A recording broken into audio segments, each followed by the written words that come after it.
Okay, now we're going to understand the law. So we get the offense. Serwaa has gone to police to complain. But these people have shared my videos. They had come to me in December and said that they wanted 5,000. I must have given it to them. They have come again and said they wanted 20,000. I gave it to them. It would appear that at some point he was unwilling to continue to pay. And so they decided to publish the videos. But there's more to that. There's a lot more to that. It's not as simple as that. Let's get to the details. Okay. Non-consensual sharing of intimate image. 1. A person shall not, with intent to, cause serious emotional distress, intentionally distribute or intentionally cause another person to distribute the intimate image or prohibited visual recording of another identifiable person without the consent of the person depicted in the intimate image and in respect of which there was a reasonable expectation of privacy both at the time of the creation of the image or the visual recording and at the time of the offense was committed. Let's break this down beautifully. A person shall not. Okay, so Paul Adom-Otchere shall not, with intent to cause serious emotional distress to Ghana, intentionally, deliberately distribute or intentionally cause to distribute the intimate image or prohibited visual recording of Ghana to Evans Mensah without the consent of Ghana, who is depicted in the intimate image and in respect of which there was a reasonable expectation of privacy. This is very loaded. Let's get it down. Let's break it down. So it says that if I go and distribute images of another person, Ghana, to one person, the law, however, says intentionally, deliberately, because it could be inadvertent. I can send my video to you inadvertently. Haven't that happened before? You send a video and say, oh, I'm sorry. What did you see? Say, then somebody calls, hey, Charlie, watch your phone. Oh, you are pressing something. Some video has come to me. Then I say, hey, I'm sorry. Especially the group chat. I have had that many times. I'm sending something to one of my children. I put it on Presec 1991 platform. Somebody says, hey, you the crazy. What you put on it? I say, what is it? Say, hey. So the word intentionally here is meant to manage that process. So it will avail as a defense to anyone if he says that, yes, the video got out, but it wasn't intentional. That will be a defense. Because the law says intentionally distribute or intentionally cause another person to distribute.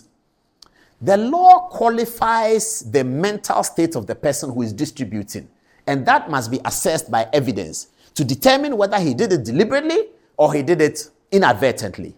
That's very important. I'm not so sure why they put the law like that, because this is a very sensitive matter. So I'm guessing that Parliament should have made the law straightforward, similar to defamation. If you read the laws on defamation, publication is publication. This intentionally, unintentionally, you can bring it up in the trial as a defense. But the law shouldn't circumscribe that. Because if the law says intentionally, and I say I did it unintentionally, it's a mental situation that the court must assess.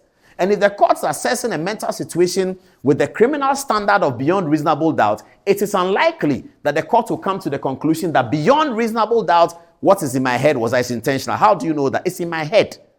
I said it is not intentional. You ask me what are the circumstances. I show you. The circumstances are that I didn't intend to. It was just a mistake.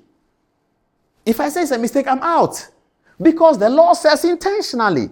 I have a problem with the law. I think Parliament should have another look at it. This intentionally they put in here, it is reducing the prosecution's power to be able to convict beyond reasonable doubt. It is definitely doing that. Unless you can tell, and it is so, especially in the case like Serwaa here, where the matter is very complicated. I'll give you a situation that's not complicated. A member of Parliament for X goes to have an encounter with a secretary of somebody at Ministry of Defense. He doesn't know that he has been filmed by the lady. He doesn't know. And then the next day, he gets a call from Joy FM. Sir, we have received a video of you. Were you in Takoradi at the weekend? You know, politicians are going to be very, I was Takoradi, so what? Don't ask me. I can go anywhere. That's how they're going to respond. I've been doing this work for 20 years. I know how they respond. And then he said, politician, calm down. Mr. Honorable, calm down. We have received a video of you in an intimate situation in Takoradi. Then he panics. He says, where? He says, oh, it's here. Can I send it to you? He says, yeah, send it to me. He sees it, says, but where did you get this from? He said, well, journalists don't disclose their source. Is that you? Can you confirm that is you in the video? He says, yes, that is me in the video. And I know the lady, and I was with her. That one is straightforward. The Honorable didn't record it. The lady must have even not been the one to record it. Maybe they put a camera in the room where he was. He didn't know. He's NDC man. MPP are looking for him. They knew he was going to Takrady. He's a Republican. Democrats are looking for him. They knew he was going to Birmingham. They put a camera there. Whatever. All of that can happen. That's what this law is supposed to protect. So maybe the lady didn't film it, but she was directed to go and conduct the affairs in a place where cameras were already placed. It happens in politics. So, and in business too. So that kind of situation, when it's published, they are going straight for the lady because this man didn't film it. The lady can say all sorts of things. But this Serwaa one is more complicated. Why? Because the victim, can you give me back Serwaa and I'll come back to statistics. Give me Serwaa and the police and Henry Fitz. I want to do an illustration so people can understand. I'll finish quickly, viewers. Don't worry, I'll finish quickly. Okay, so, yes, great. The victim here, Serwaa here, the victim, is also the one who filmed it. That's getting complicated. Keep section 67, I'll come there. The victim, Ms. Amehia, is the victim, clearly. But she's the one who is said to have filmed it. And we don't know whether she did. She may come and say she denied it. She hasn't spoken about that. But Henry Fitz is very firm on that position, that it was Serwaa Amehia who filmed it. And she has not yet come to deny or contradict that anyway. She may, I don't know. But for now, we can work with what we have. If she is the one who filmed it, and Henry Fitz alleges that Serwaa Amehia is the one who sent him the video in a situation where he said he wanted out of the relationship and she was trying to coerce him to keep in the relationship. So sent him this glorious video which will excite any man and perhaps ask him that, do you want to get out of this relationship? Are you sure? He must have said, okay, he doesn't want to get out anymore, whatever. But the victim is the one who filmed it. And the victim is the one who first transferred it. How are we going to deal with this matter? I'm not the court, I'm not the police, but the prosecution will have to climb all of these hurdles. Remember, the prosecution are going to prosecute with a very high standard of conviction, which in law is called beyond reasonable doubt. I'll be explaining it later on in other languages, don't worry. Beyond reasonable doubt.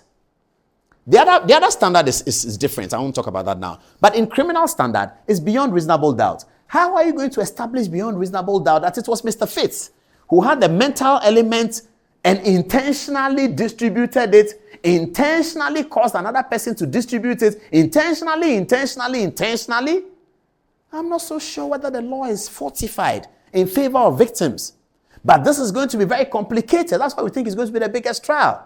She is complaining, but she is the videographer. The complainant is also the videographer. The complainant is also participated in the distribution. Distributed it to him. But there's something in the law that protects her. Because it says, let's get back to the law. Let me read that. Yes, great. Okay. A person shall not, with intent to cause serious emotional distress, intentionally distribute or intentionally cause another person to distribute the intimate image or prohibited visual recording of another identifiable person without the consent of the person depicted in the intimate image, and in respect of which, this is the critical part, in respect of which there was a reasonable expectation of privacy both at the time of the creation of the image or the visual recording and at the time of the offense. So this line here, reasonable, can I underline it? I can't? Okay, well, all right, let me move on. That there was a reasonable expectation of privacy. This is what will save Serwaa Amehia's transferring the video to Henry Fitz. This one protects her. That there was, and there has to be, a reasonable expectation of privacy. Because the two of them had an encounter, an intimate encounter. It was private. She videoed the intimate encounter. It was private. And so she has a reasonable expectation to expect that the video that I'm sending to you, Mr. Henry, is private between us. She doesn't expect that Henry will intentionally distribute or Henry will intentionally cause another person to distribute. If Henry says, yes, it has been, but it's not my intention. Already, get me the photographs of them again. Already, The story that Henry Fitz is suggesting is that when the video was sent to him, it was on his phone. He says, and I don't know whether he has evidence to show, he says he has two phones, one of which is what Madam Serwaa sent the video to him. But both phones are lost. That there's record of the phones getting missing. That he came to some party at East Legon, something, and he was talking to somebody and put the phones on the person's car. He realized later that he didn't have his phones with him. He says video evidence shows that he deposited the two phones on the vehicle, and then the vehicle sped off after he had finished talking to the guy in the vehicle. He realized that I've left my phones on that vehicle, but the guy had gone. They were unable to retrieve it, one way or the other. That is what he says. Now, those things he's saying will cover him in the intentionally. That's why I'm worried about intentionally being in the law. Because if that is so, then he didn't intend to publish. Yes, you sent the videos to him. It was on his phone. And you are protected, of course. Serwaa is protected because he said a reasonable expectation of privacy. He is also protected because intentionally protects him. He says, I didn't intentionally do it. And he goes on to say that, but I have other videos. If I really wanted to do this, these are the other videos I would have published. During the trial, he may present the videos to the court.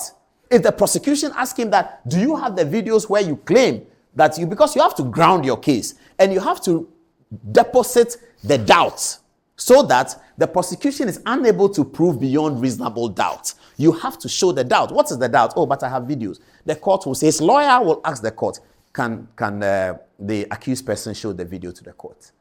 And the video, that will not count as publication. No, it won't. They may ask the journalist to leave and do it in camera.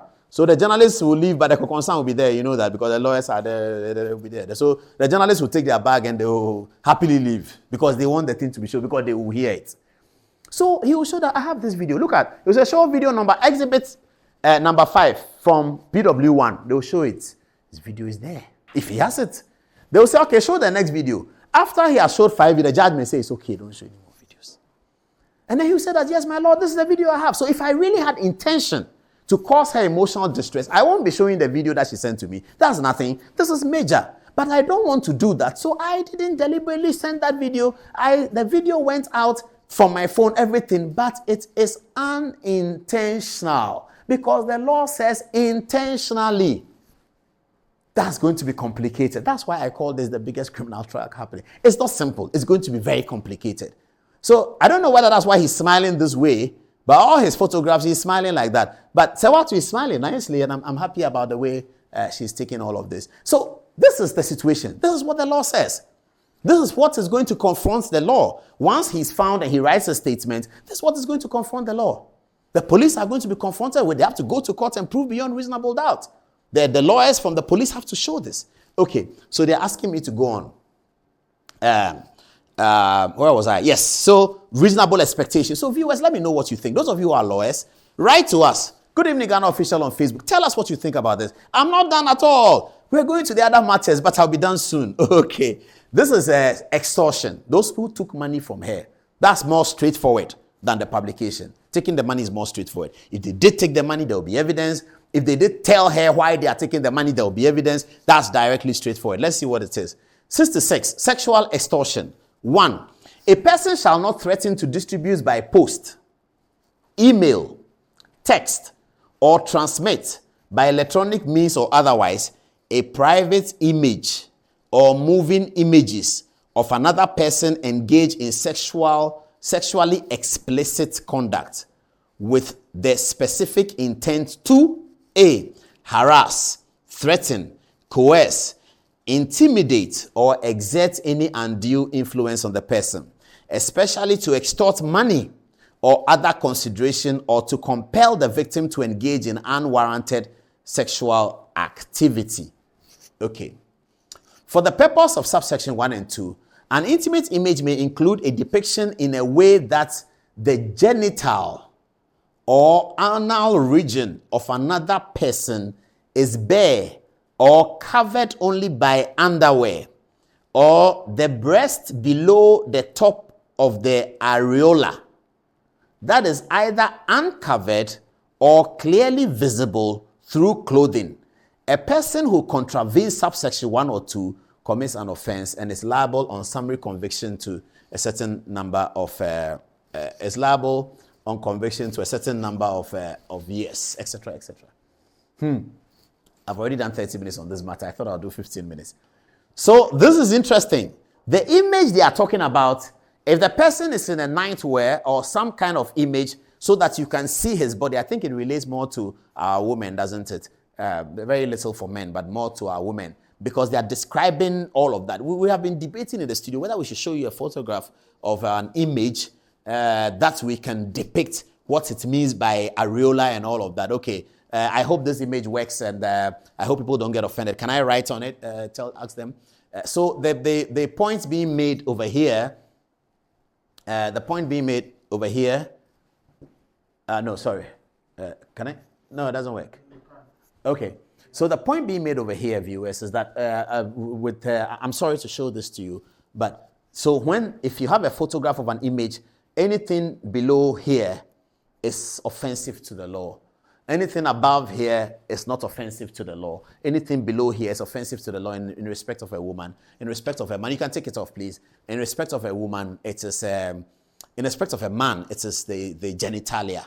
So that is the image. So when the image is showed in the court, it will be looked at whether the image has passed the test of failing the law. That's interesting, isn't it? It's ironic. You pass the test of failing the law, and then the prosecution is on.